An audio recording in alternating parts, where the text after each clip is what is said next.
Hey everybody, I'm going to talk a little bit about the energy healing circles, like how they work, but mainly how to do the best energy healing circles. And I've done these with people that had terminal diseases or came there because they had like MRIs or whatever the tests they do for tumors and all kinds of things.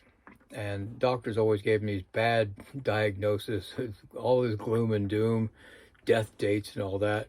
But after a few sessions at the circles that I was help create or running, they said, "Oh yeah, the doctor said it's a miracle." No, all these things that we call miracles that happen like this are basically what I call humanity in its purest form. It's just that it gets covered up with all the social programming, the fear, the doubt, all this other stuff. So, and people ask me one time, who does the best healing work, the best energy healing work? My answer, children. And I'm going to tell you why shortly, because they don't have to try to deprogram. They don't have, how I'm going to tell you the best technique to do that, they do it automatically. They don't have to be trained to do it. They're still in that pure form. It's just that when they get into like junior high school, that's when it all just goes to hell and they just get destroyed. But people ask me, oh, do you do Reiki? Is it a Reiki? So, no. Prana? No. It's none of these names, none of these new age namey things. It's the most purest form of the energy healing work. No symbols, no theatrics, no drama, all that. It's all in your mind and your heart. Pardon the rain, by the way. And so when I tell people that forget all the Reiki stuff, forget all the training, forget all the meditations, I'm going to take you into the purest form of this journey. And the new age cliche that we're going to talk about is this unconditional love. Everybody can articulate it. They think they can explain it, but they can't do it. So often enough in my workshops, classes, lectures, appointments, I have to give these metaphors about things. And the metaphors I use is like, if I give you a kitten, if I take this little kitten that doesn't even have its eyes open yet, and I go, here, hold this, you're going to automatically shift your emotional body into this point where you can take this kitten and hold it with the most gentle care, because you don't want to move in the wrong way. You don't want to do the wrong thing. You're going to cautiously maybe just hold it next to you and put it in this nice, safe, secure space. And when you look at it, the feeling that you radiate with while you're holding this little life, that's the unconditional love. I can give you the puppy, the same thing. Puppy's going to be a little squirrely, biting, chewing, tearing things up, but you're still going to hold it and look at it. And that feeling that you have then, that's the unconditional love. If somebody's like, oh, look, the newborn baby, you're like, oh, you're looking, you want to be that cautious, you're caring, you want to make sure that, everything you do is just perfect around this new human being. That's unconditional love.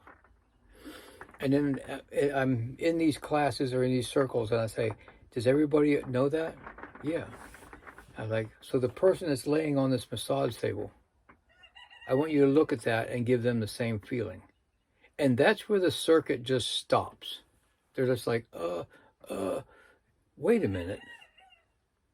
Any child that walks up before its teenage years can walk up and they can do it. They're not going on in their mind with this feedback loop about the person, what they look like, what they smell like, what they might be like. All this assumptions and stories and fears and all this negative shit that goes on in their mind. They're going to walk up and like, what's wrong? And they could tell them, I have the pain here. The doctor said this, but I want to be healed up. Can you help me? And the child, yeah. And instinctively, the child will put their hands on the person or above the person or just close their eyes and get whatever vision work. And that adult's that's laying on that massage table or maybe sitting in a chair if they can't lay down, will feel that unconditional love being received by their body.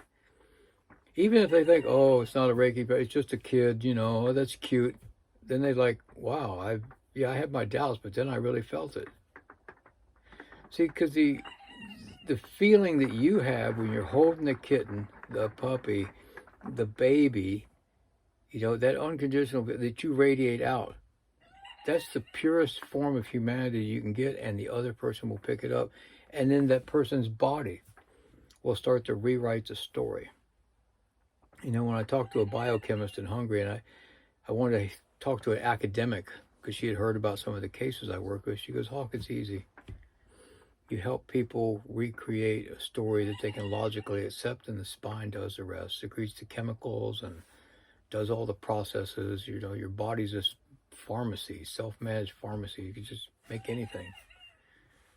So when you're thinking about that, when you have the Reiki, the circles, the energy healing circles, okay, those ceremonies, if you want to call it that, there's no technique to be used at that place.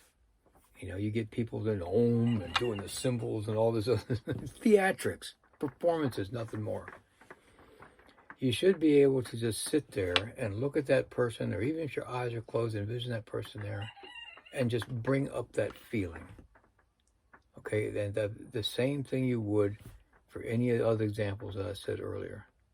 And from that's when you guys will start having really positive experiences in your energy healing circles. People ask, can I do the drumming? Why do you need the extra stuff? See, all these tools and props, either they're to fill voids of not having any skill. I don't know a nice way to put this. People want to put all these props in because they're trying to make it work. Force it to work. Force the person to believe they're going to be healed or something. If you deprogram yourself from all that stuff, and you can just put yourself in that unconditional love mind space, or frequency, if you want to call it that, the rest of it's going to happen on its own. You don't have the technique that you do to prepare for your energy healing circles is to deprogram yourself and put yourself into that. Just go back and reflect on the unconditional love and just bring that up. And it sounds too easy, Hawk. Yeah, all of this stuff is easy, people. If you just get out of the way.